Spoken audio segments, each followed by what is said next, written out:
रउआ लोगन के हमार प्रणाम। का हाल बा? हमारा कराकाट के भाई बहन लोग ठीक है ना? 24 के चुनाव के 6 चरण आज पूरे हो जाएंगे और 4 जून को क्या होगा? 4 जून को क्या होगा? 4 जून को क्या होगा? फिर एक बार, फिर एक बार, फिर एक बार। और इसलिए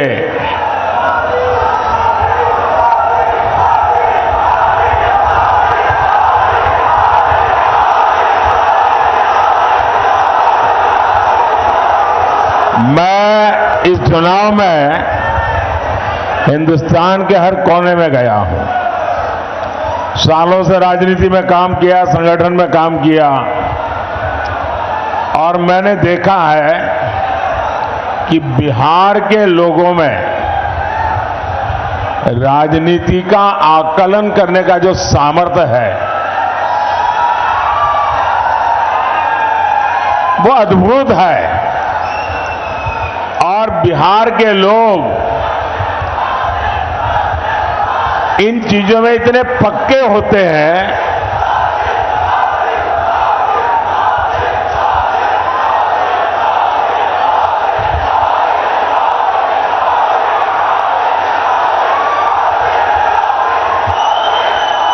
बिहार के लोग इतने पक्के हिसाब किताब के लोग होते हैं कि वे कभी भी वो वोट डालने से पहले 50 बार सोचते हैं कि मेरा वोट बेकार तो नहीं जाएगा ना। ये समझ बहुत कम लोगों को होती है जो बिहार को है। और इसलिए बिहार के लोग जब वोट करने जाते हैं तो पहले पक्का देखते हैं, भाई वोट तो डालूंगा लेकिन मेरा वोट बेकार नहीं जाना चाहिए। वो सोचता है जिसकी सरकार बनना पक्का है वोट तो उसी को डालूंगा। है कि नहीं बिहार का ऐसा? बिहार निर्णायक होता है और इसलिए मुझे पक्का भरोसा है कि बिहार के लोग इस बार वोट डाल करके प्रधानमंत्री भी पक्का कर लेंगे। साथियों, 4 जून की शाम होते होते बिहार में एक और काम होगा। बताऊं क्या होगा? ये अखबार वाले लिखेंगे कि मोदी भविष्यवाणी कर रहा है। मैं भविष्यवाणी नहीं कर रहा हूं, लेकिन मैं आपको बताता हूं। 4 जून शाम होते होते आरजेडी वाले कहेंगे कि कांग्रेस ने लुटिया डुबो दी।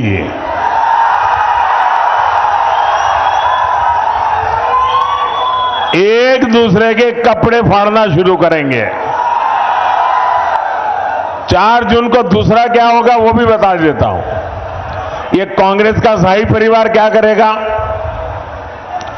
कांग्रेस का शाही परिवार पराजय का ठिकरा खड़गे जी के सर पर फोड़ करके वो विदेश में छुट्टियां मनाने चला जाएगा और बेचारे खड़गे जी कार्यकर्ताओं का गुस्सा सहते सहते थक जाएंगे। भाइयों और बहनों, कांग्रेस, आरजेडी और इंडी गठबंधन को देश बार बार खारिज कर चुका है, नकार चुका है। इनके पास न विजन है, इनके पास सिर्फ और सिर्फ कंफ्यूजन है। इनके पास हौसला का नामो निशान नहीं। इनके पास हताशा ही भरी पड़ी है। इनके पास नीति नहीं है, निर्णय लेने की क्षमता नहीं है। ये सिर्फ नकारापन लेकर के जी रहे हैं। दशकों तक इनकी पूरी राजनीति डरो और डराओ के मंत्र पर चली है। लेकिन मोदी ने इनका ये जो डर का गुब्बारा है ना, उस गुब्बारे को ही फोड़ दिया है। और हालत तो ये है कि मोदी उनके डर को भी डराता है। साथियों, ये इंडी गठबंधन वाले देश को डराते थे। देश को ऐसा डराते थे और 70 साल से डराते थे। क्या कहते थे? अयोध्या में अगर राम मंदिर बना तो देश में बवाल हो जाएगा, खून की नदियां बहेगी। आज रामलला भव्य मंदिर में विराजमान है। कोई बवाल हुआ क्या? कोई खून की नदियां बही क्या? ये डराने का झूठा खेल चलता था कि नहीं चलता था? ये लोग डराते थे, 70 साल से डराते थे। ये कहते थे कि जम्मू कश्मीर से 370 अगर हटा तो ये पाकिस्तान में चले जाएंगे। अगर 370 हटा तो आग लग जाएगी। अगर 370 हटा तो देश में बम धमाके होंगे। भांति भांति की धमकियां और डर पैदा करना। मोदी इनकी न धमकियों से डरा है, न कभी रुका है। धारा 370 हटा के नहीं हटा? धारा 370 की दीवार गई कि नहीं गई? कश्मीर और हिंदुस्तान के बीच की ये दीवार को तोड़ा कि नहीं तोड़ा? सीना तान के तोड़ा कि नहीं तोड़ा? मुझे बताइए, कहीं आग लगी क्या? कोई पाकिस्तान भाग गया क्या? देश में बम धमाके हुए क्या? डराते थे। साथियों, ये डरपोक कांग्रेस और ये डरपोक आरजेडी वाले अभी क्या कह रहे हैं? पाकिस्तान के पास परमाणु बम है, डरो। डरा रहे हैं। खुद में मसाला खाली हो गया तो उधर का मसाला दिखाते हैं। इसलिए पाकिस्तान के आतंकी जब चाहे भारत पर हमला करके चले जाते थे। ये डरपोक लोगों के कारण। मोदी इनकी तरह डरता नहीं है। मोदी ने सेना को कहा, जाओ घर में घुस करके मारो।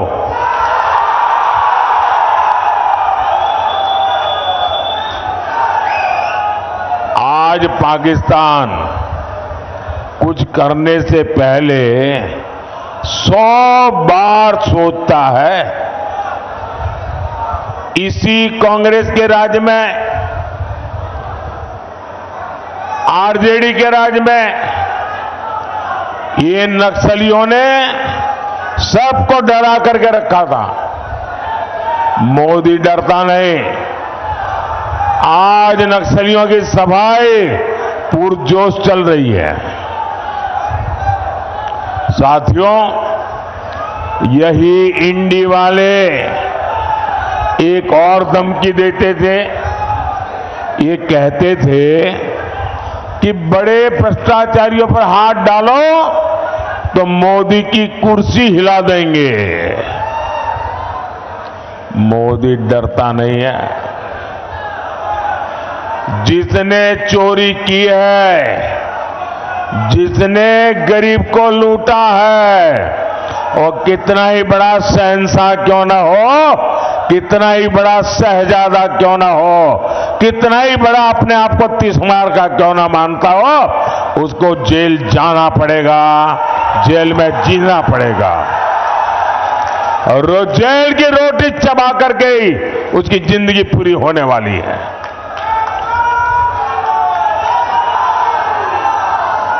मुझे बताओ भाई, अगर कोई लूट करता है, आपके हक का छीन लेता है, तो छोटे लोगों को तो जेल में बंद करने के लिए कोई चिल्लाता नहीं है।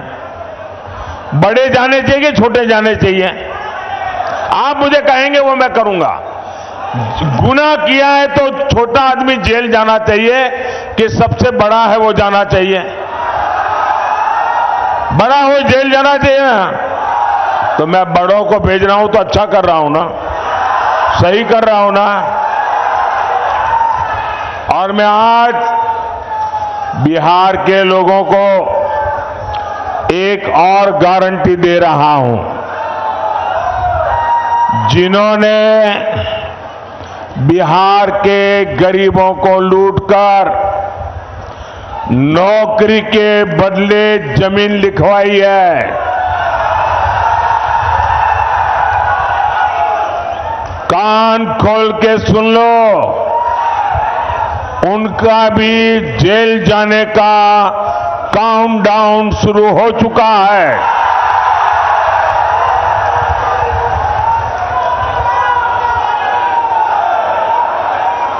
ये जैसे ही ये हेलीकॉप्टर में चक्कर मारने का समय उनका पूरा होगा, जेल का रास्ता तय हो जाएगा। बिहार को लूटने वालों को एनडीए सरकार छोड़ेगी नहीं। और ये एनडीए की गारंटी है, मोदी की भी गारंटी है।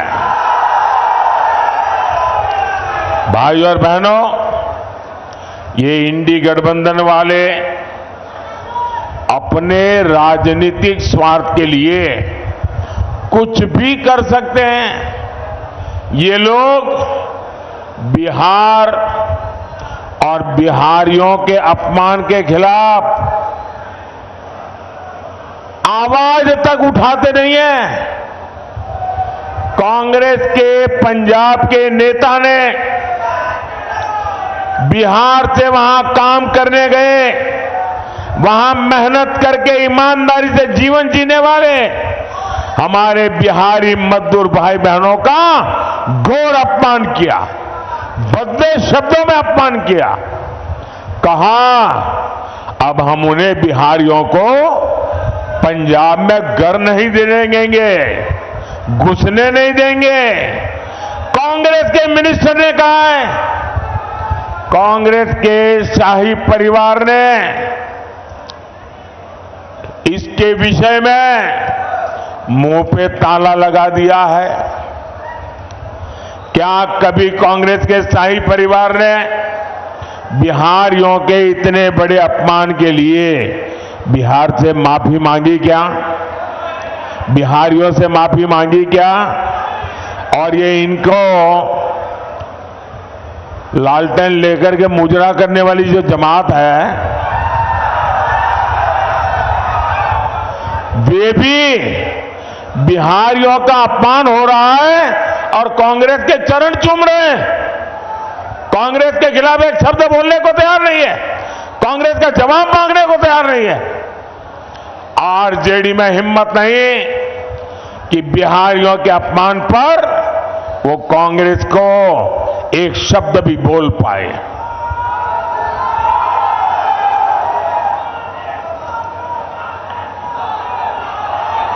साथियों,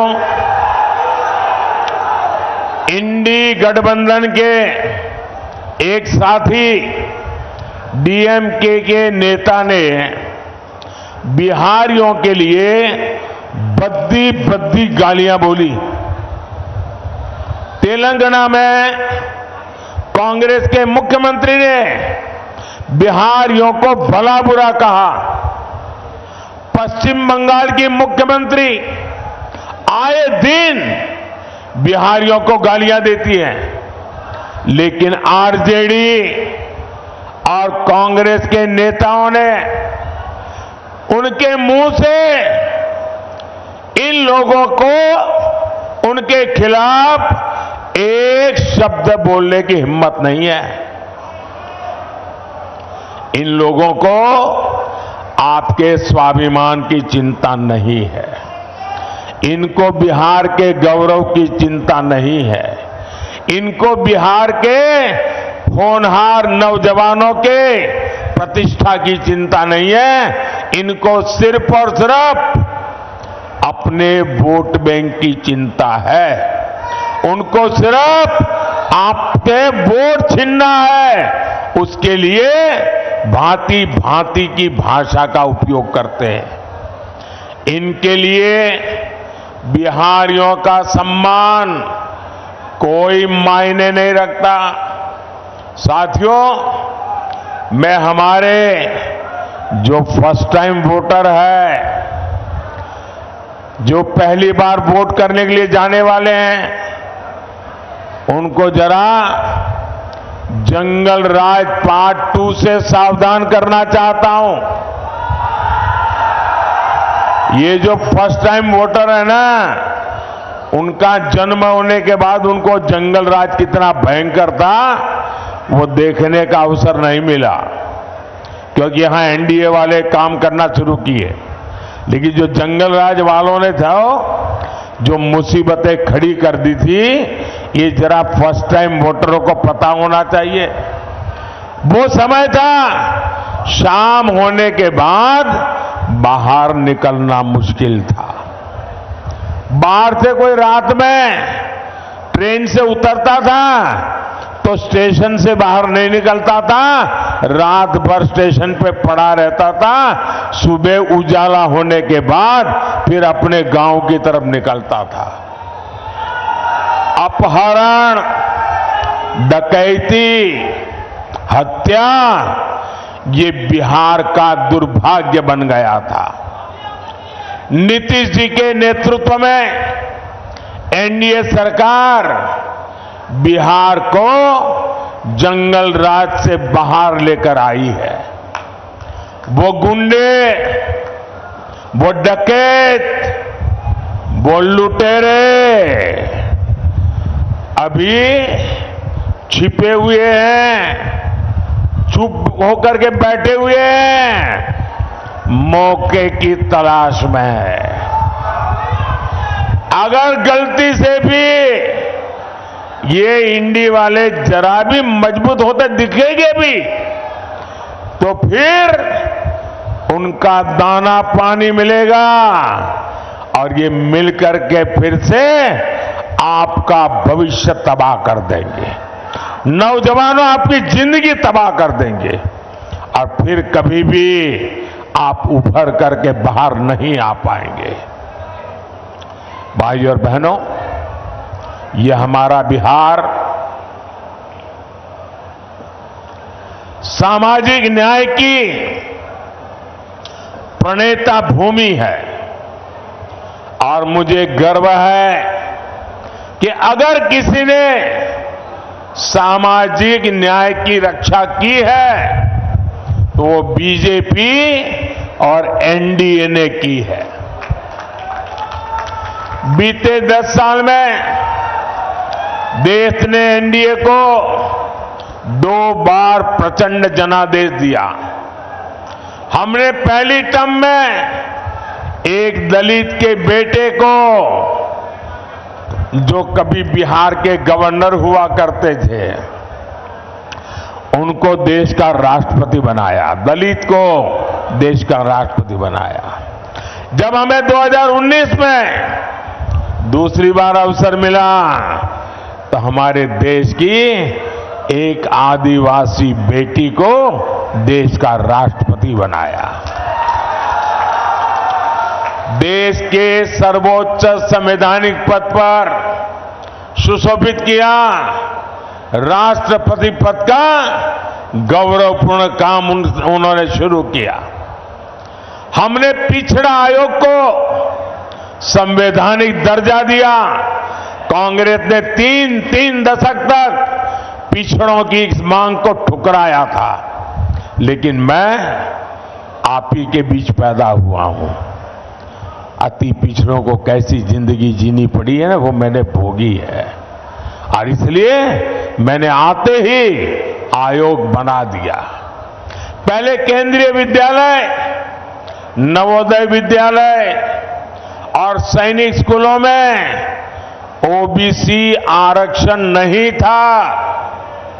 ये मोदी ने आकर के उसमें भी हमारे बच्चों के लिए मैंने आरक्षण पक्का किया।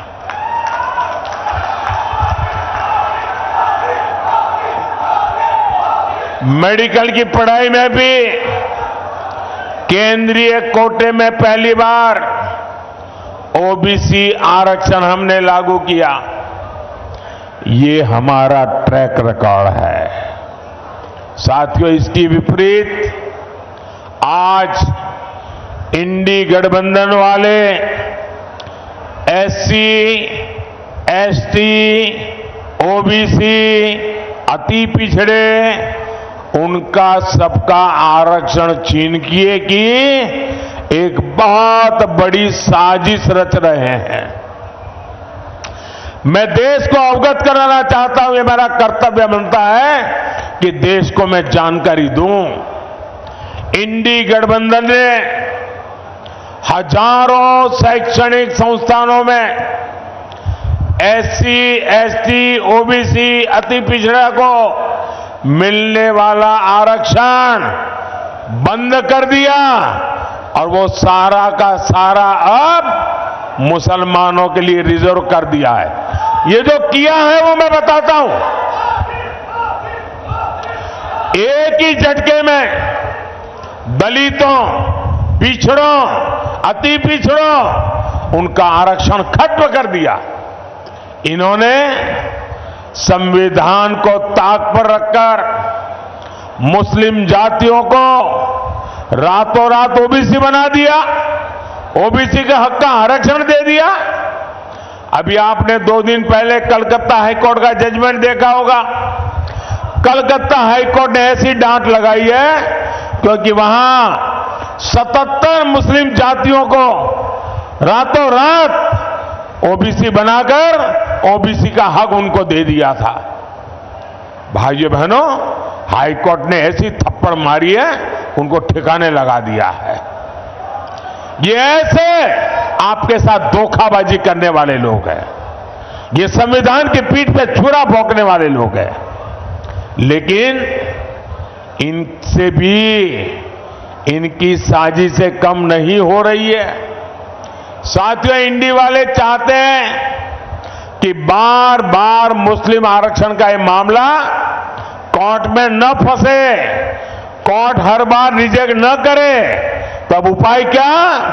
तो इंडी गठबंधन वालों ने पक्का कर लिया है कि अगर वो दिल्ली पहुंचेंगे तो पहला काम ये संविधान को बदल देंगे। संविधान को बदल करके एससी, एसटी, ओबीसी का आरक्षण वो मुसलमानों को देने का संविधान में बदलाव करेंगे ताकि कोर्ट उनको परेशान न करे। ये खेल खेल रहे हैं। भाइयों बहनों, मैंने ठीक 1 महीने पहले इंडी वालों को चैलेंज किया था। देश के हर राज्य में जाकर के बोला हूं। मैंने उनको इतना ही कहा कि भाई अगर आप चुनाव में आए हो, जनता जनार्दन ही देश के मालिक है। जनता जनार्दन को लिख करके दो कि हम सत्ता में आएंगे तो हम संविधान में परिवर्तन नहीं करेंगे। हम सत्ता में आएंगे तो एससी, एसटी, ओबीसी का आरक्षण छीन नहीं लेंगे। हम सत्ता में आएंगे तो धर्म के आधार पर आरक्षण नहीं करेंगे। हम मुसलमानों को यहां से छीनकर उनको नहीं देंगे। लिख करके दो ना, मैंने कहा 1 महीना हुआ, 1 महीना लिखने की बात छोड़ो, बोलने की हिम्मत नहीं है उनकी। इसका मतलब पेट में पाप है।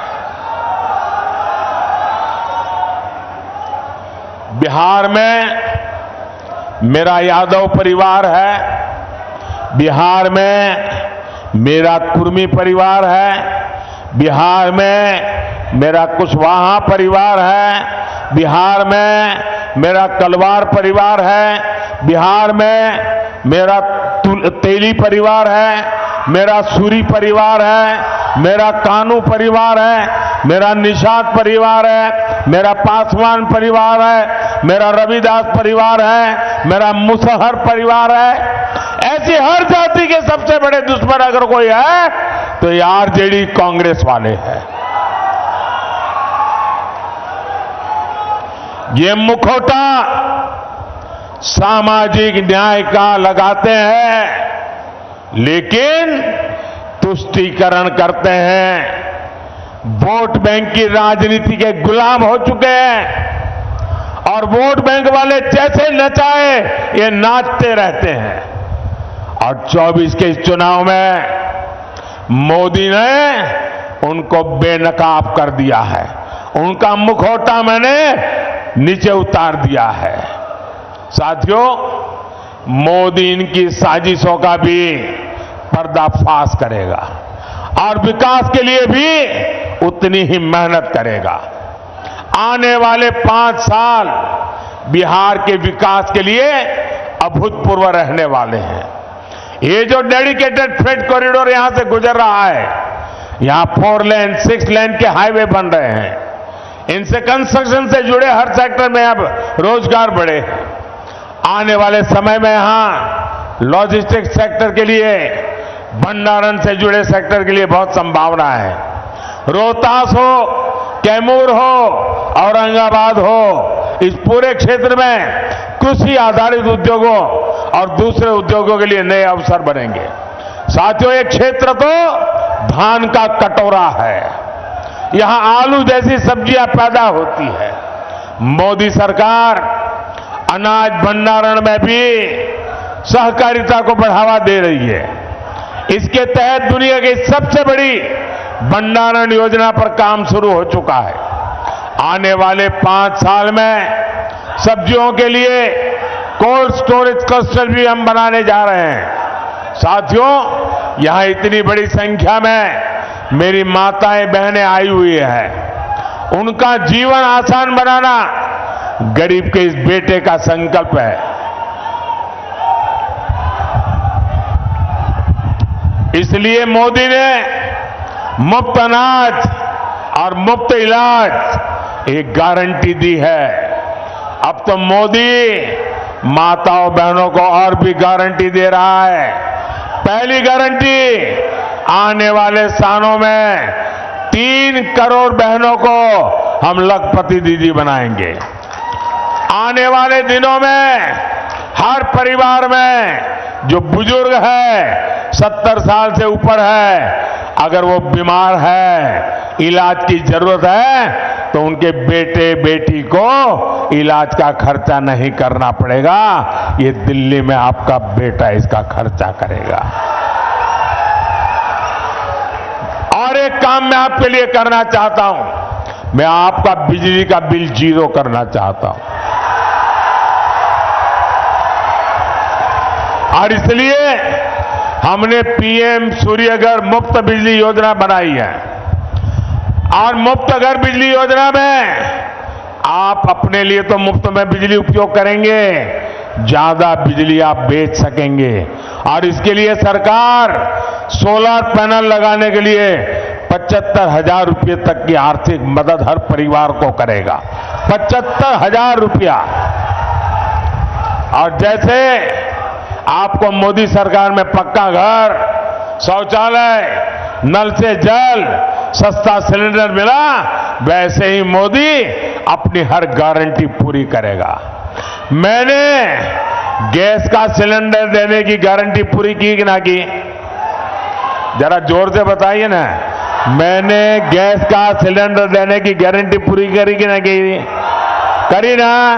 तो इस बार मुझे गैस के सिलेंडर पर वोट भी चाहिए। भाइयों और बहनों, ये एमपी बनाने का नहीं, ये पीएम बनाने का चुनाव है। ये देश में एक मजबूत सरकार बनाने का चुनाव है। इसलिए आप जब काराकाट से मेरे साथी उपेंद्र कुशवाहा जी को वोट डालेंगे तो वोट सीधा मुझे मिलेगा।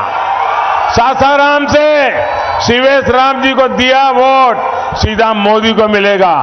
आरा में आरके सिंह को दिया हुआ वोट सीधा मोदी को मिलेगा। आप घर घर जाकर मेरी ये बात पहुंचाइएगा और एक काम करिएगा। करेंगे? जरा जोर से बताइए, करेंगे? आप जाकर के हर घर में बताना कि वो मेरे खातिर, मेरे देश के खातिर विकसित भारत बनाने के लिए आपके गांव में जो भी देवस्थान हो, आपके गांव में जो भी तीर्थ स्थान हो, वहां जाकर के मेरी तरफ से परमात्मा के आगे मत्था टेकना। करेंगे? मेरी तरफ से परमात्मा को मत्था टेकेंगे अपने गांव में और मेरी तरफ से परमात्मा को मांगना कि विकसित भारत बनाने के लिए परमात्मा हमें आशीर्वाद दे। इतना काम करेंगे? पक्का करेंगे?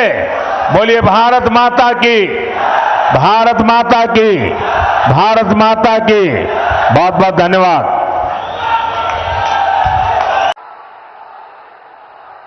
भारत माता की, भारत माता की, भारत माता की। गुरु विश्वामित्र और मां गंगा की पावन धरती बक्सर पर हम अपने सब परिवार के लोगन के प्रणाम करतानी बक्सर के हमरे परिवार कई जोश हमार उत्साह बढ़ा देत हो।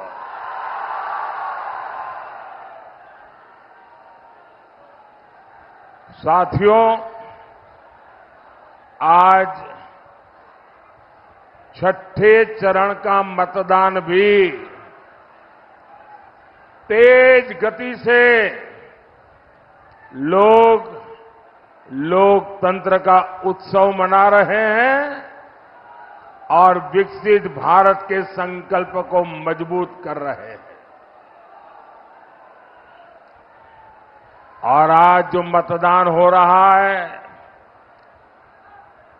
इंडी गठबंधन के गुब्बारे की सारी हवा निकल चुकी है। भाई ये जरा एसपीजी वाले बेटी बढ़िया फोटो बना के लाई है। छोटी सी गुड़िया, कब से उसके हाथ दुखते होंगे, ऐसे ही हाथ खड़े कर रहे कहती। अरे भाई आप मत लीजिए, उस बच्ची को दीजिए। अब तक आपको मैनेजरी करने का मन नहीं कर गया। वो बच्ची बेचारी घंटे भर से हाथ ऐसे करके खड़ी है। जरा एसपीजी लोग जाकर के ले लें उनसे।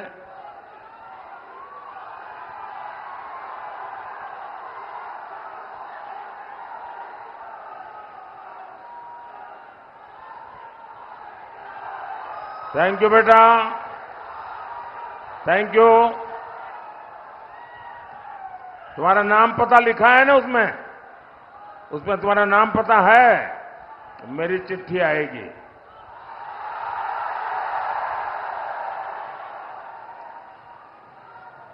साथियों, जो 5 चरण का मतदान पूरा हुआ है और आज जो छठे चरण में चीजें नजर आ रही हैं, उसमें साफ दिखता है कि अब सारे शहजादों का शतर गिरने वाला है। दे दीजिए भाई, उनको दे दीजिए, जो बच्चों के बाद तस्वीरें हैं दे दीजिए।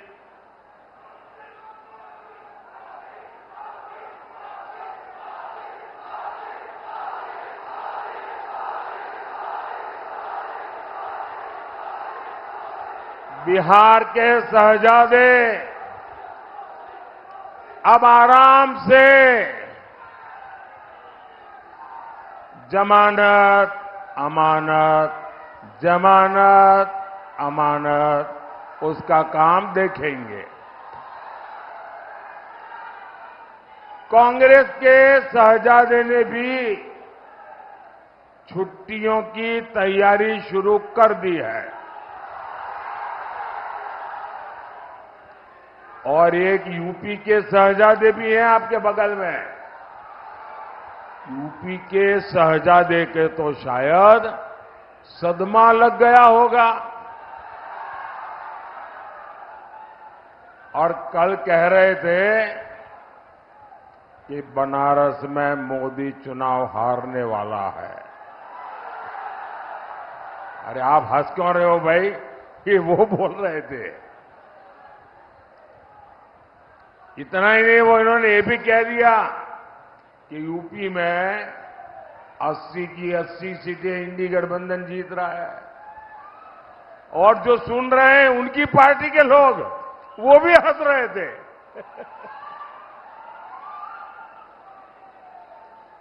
भाई मैं तो ये बता रहा था कि यूपी के शहजादे अब भाषण में ये मुद्दे बोल रहे हैं। अब पता नहीं बार बार साइकिल पंक्चर होने का सदमा है या कांग्रेस वाले शहजादे की संगत का असर है। ऐसी संगत से बचकर रहना चाहिए।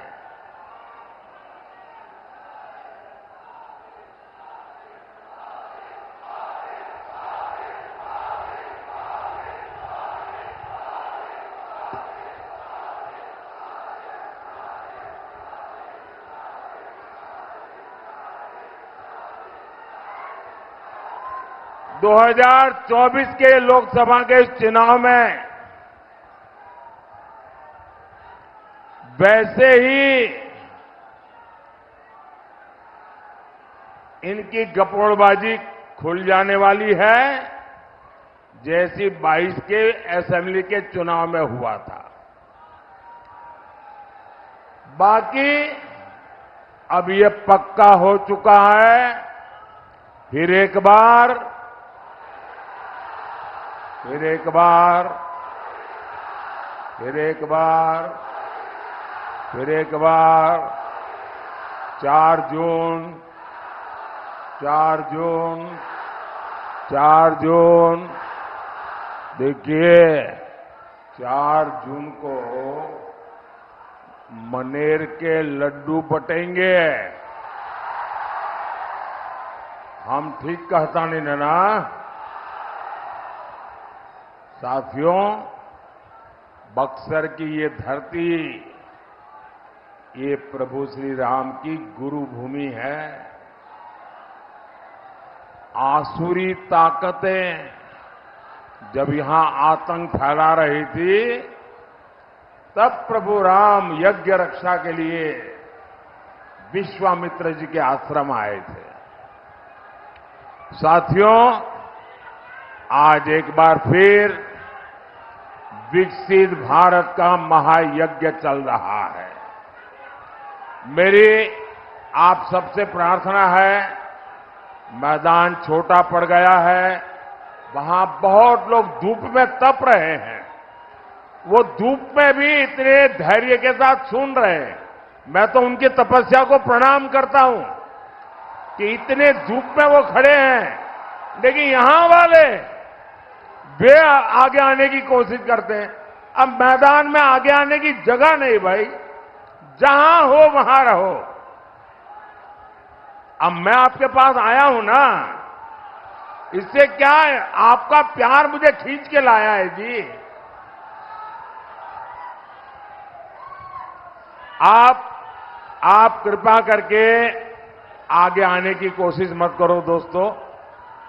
और आपका जो जोश है ना, 1 तारीख को भी जरूरत पड़ेगी और 4 को भी जरूरत पड़ेगी। बोले जय श्री राम। और साथियों, प्रभु राम जब आए, यज्ञ हुए, और आप देख रहे हैं वो कौन सी ताकतें हैं जो राष्ट्र यज्ञ में बाधा डाल रही है। बक्सर के लोग जान रहे हैं ना, भारत एकजुट होकर विकास की बात करता है, लेकिन कौन विकसित भारत के संकल्प का मजाक उड़ाता है? भारत का दुनिया में सम्मान होता है, लेकिन कौन लोग हैं जो विदेशों में जाकर भारत को गाली देते हैं? भाइयों बहनों, 500 साल बाद 500 साल बाद अयोध्या में भव्य राम मंदिर बना।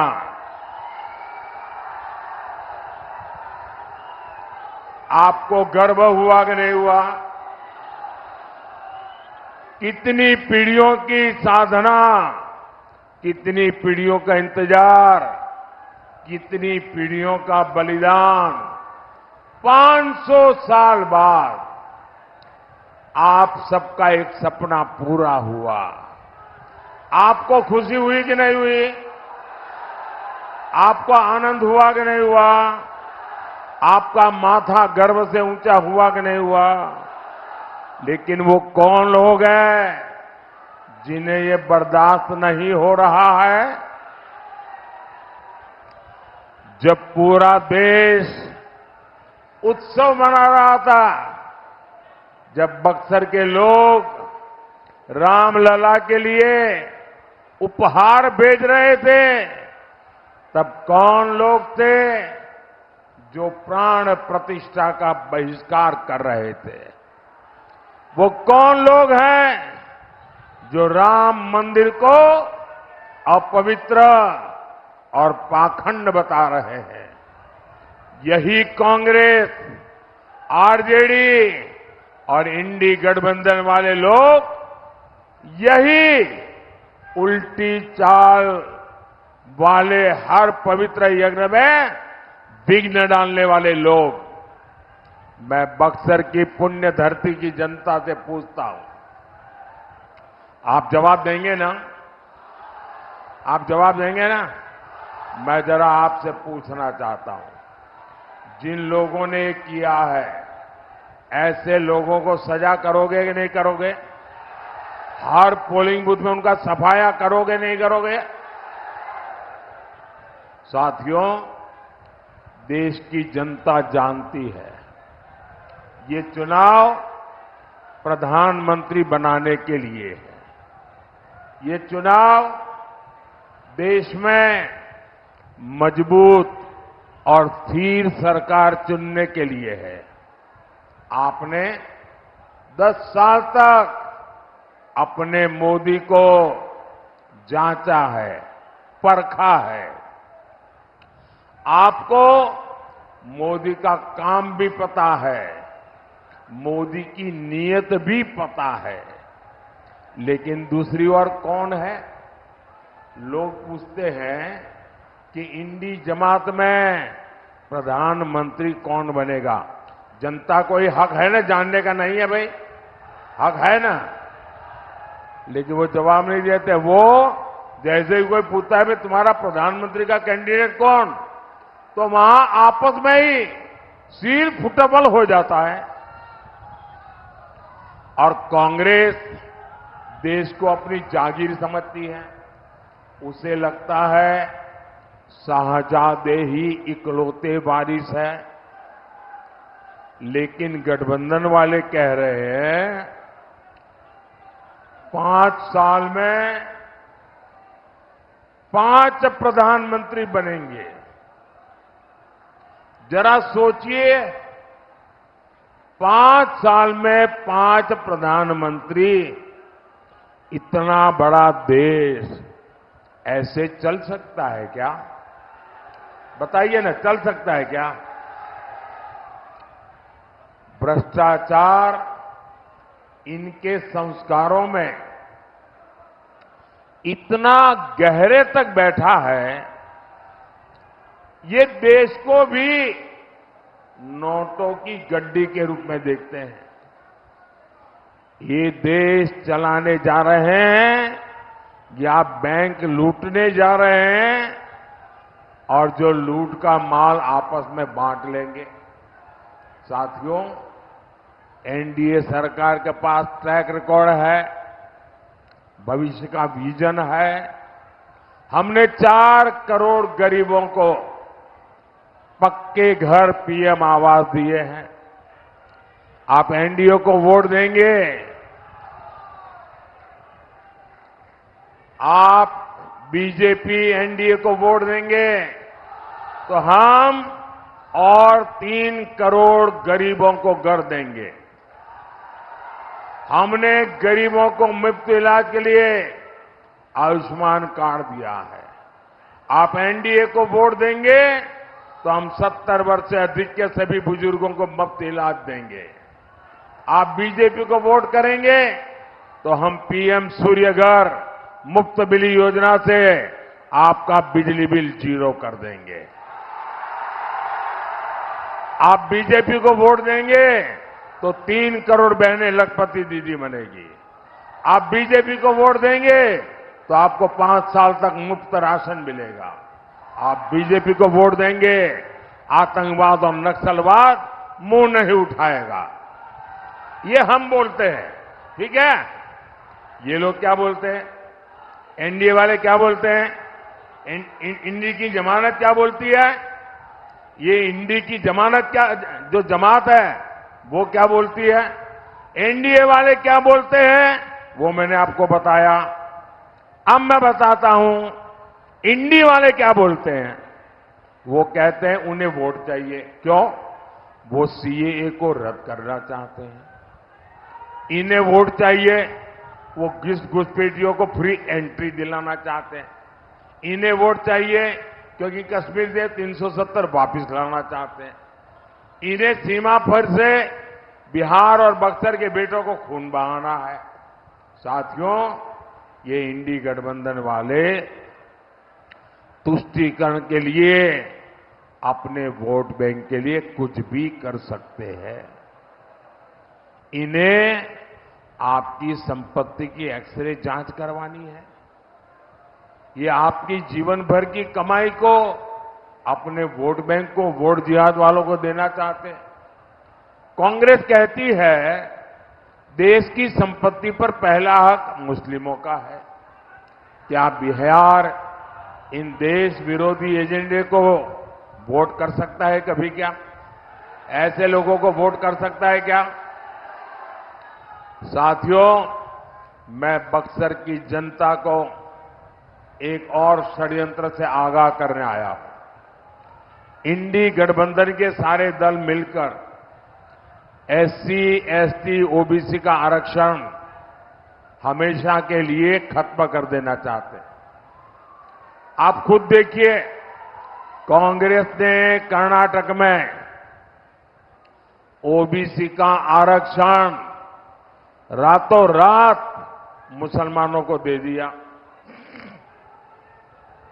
मैंने इस पर सवाल उठाया तो आरजेडी ने कहा कि पूरा का पूरा आरक्षण मुसलमानों को ही देना चाहिए।